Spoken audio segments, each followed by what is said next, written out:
Il a voulu vendre sa fille à une secte, tous ses mariages ont été commandités et il est considéré comme un dieu. Ce n'est plus un secret que Tom Cruise incarne la scientologie à Hollywood. On t'explique tout autour de ce mouvement considéré comme une religion aux États-Unis dans Krusty.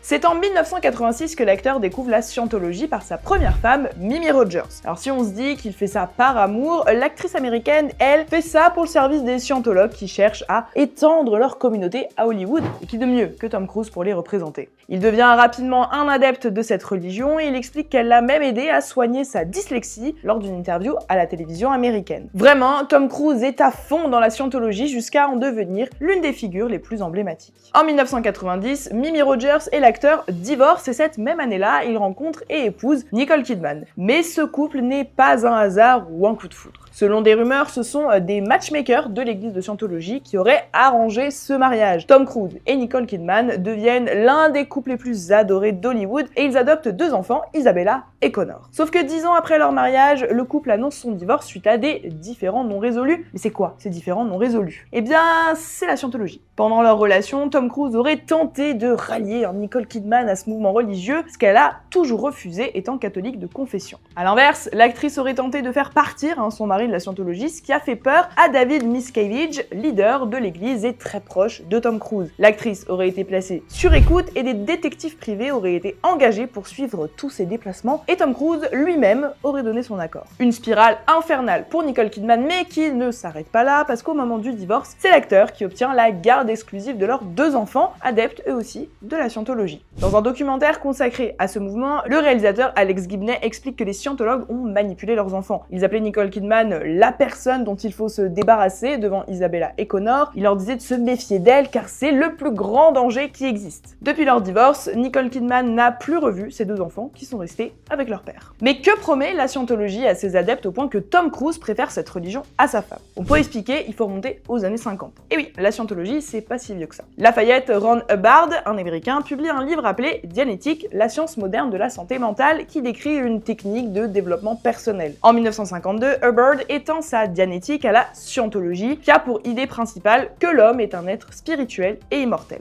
Bon, pour essayer de faire simple, l'objectif de la scientologie est d'atteindre sa véritable identité, le tétan. L'homme est, d'après ce mouvement, fondamentalement bon, mais a été confronté à des engrammes, c'est des éléments négatifs, des traumatismes, mais grâce à la scientologie, on pourrait s'en débarrasser et donc retrouver notre tétan. La première église de scientologie ouvre ses portes en 1954 en Californie, et ce mouvement est reconnu comme une religion aux États-Unis dans les années 90. Alors cette reconnaissance, ça a été un peu magouille et compagnie, parce que dans les années 70, le fisc américain décide d'enquêter sur l'argent et les dons de l'église, sauf que tous les fidèles décident de cacher, détruire et détourner toutes les preuves contre Hubbard. Et avec un peu de menace, la scientologie obtient le statut de religion officielle et aussi l'exonération fiscale. Pour info, en France, un rapport parlementaire de 1995 a classé la scientologie comme une secte. Et pour étendre la scientologie, Hubbard a eu l'idée d'infiltrer Hollywood car qui mieux que les stars finalement pour influencer d'autres personnes. C'est pour ça que Mimi Rogers y avait introduit Tom Cruise. L'acteur n'hésite d'ailleurs pas à en faire la promotion sur les plateaux télé, en interview et même lors des présentations de ses films. Au fil des années, il a gravi les échelons de la scientologie et il se dit même que c'est grâce à ça qu'il fait toutes ces cascades impressionnantes. C'est le côté immortel de la scientologie. Alors même s'il n'a pas réussi à convertir Nicole Kidman, il va retenter avec une autre de ses compagnes, Katie Holmes. Les deux se rencontrent en 2005 et encore une fois, il se dit que ce mariage est arrangé par la scientologie, que Katie va d'ailleurs intégrer. En 2006, ils accueillent leur premier enfant, Suri Cruise. Sauf que l'accouchement se fait bien évidemment selon les règles de la scientologie, dont une principale qui est Katie Holmes n'a pas le droit de crier pendant qu'elle donne naissance. Aucun son ne doit sortir de sa bouche pour éviter de procurer une expérience négative à l'enfant et donc lui donner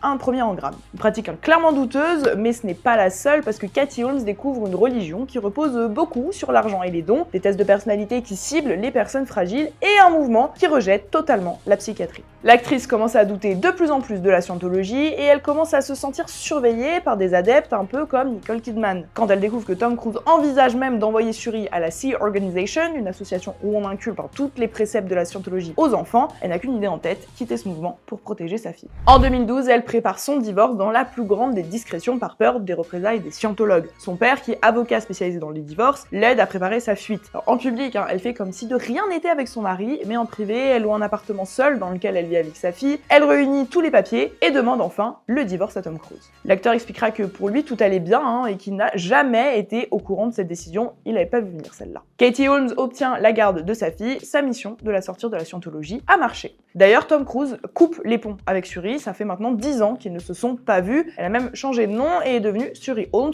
abandonnant donc le nom de famille de son père. Avec ce divorce, Katie Holmes se rend compte que s'il est facile d'entrer dans la scientologie, la quitter c'est beaucoup plus compliqué, et c'est le cas aussi de l'actrice américaine Léa Remini, ancienne adepte de cette religion, qui quitte le mouvement en 2013 et porte même plainte pour torture psychologique, diffamation, surveillance, harcèlement, intimidation. Elle sera d'ailleurs menacée par des scientologues pour ses propos. D'autres témoignages révèlent que les membres qui tentent de quitter l'église seraient menacés et surveillés. D'après le rapport de sa plainte, le fondateur Ron Hubbard a institutionnalisé une série d'actions de représailles à prendre contre tout individu, organisation, entreprise ou entité gouvernementale que la scientologie déclare comme ennemie. Selon les règles des organisations, les directives émanant de Hubbard ne peuvent pas être modifiées, même après sa mort. Voilà, c'est tout pour ton croussi aujourd'hui sur la scientologie, et on se dit à la prochaine. Ciao ciao!